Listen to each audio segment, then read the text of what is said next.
ഇത്രയായ സ്ഥിതിക്ക് എഴുതി തരാതെ താൻ ഇവിടുന്ന് പോയില്ല. നിങ്ങൾ എന്തായാലും പറ്റി വിചാരിച്ചേ? ചവിട്ടി കൂട്ടുകളെ ഞാൻ പാവങ്ങളെ പറ്റിച്ച് താനുണ്ടാക്കിയ കോലണ്ടല്ല വലിച്ചു കീറുകളെ ഞാൻ.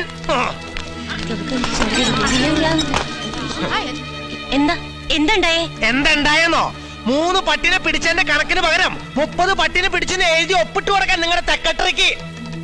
താനൊരു ഉദ്യോഗസ്ഥനായി പോയി, അല്ലെങ്കിൽ പിടിയോ പിടിച്ചോണ്ടില്ല.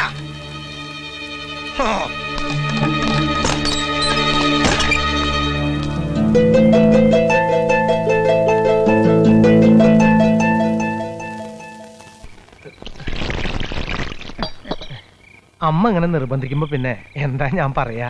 നിർബന്ധാണെന്ന് തന്നെ കൂട്ടിക്കൊള്ളൂ. കൊറേ ദിവസമായി വിചാരിക്കുന്നു ഒരു പിടി ചോറ് തരണമെന്ന്.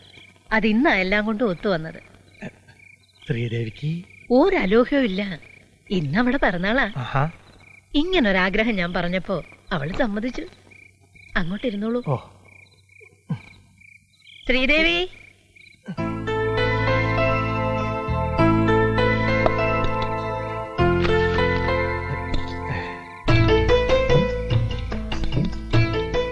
ഞാനിതൊരു സ്ഥിരം പരിപാടി ആക്കുന്ന കരുതി ആരും പേടിക്കണ്ട കേട്ടോ.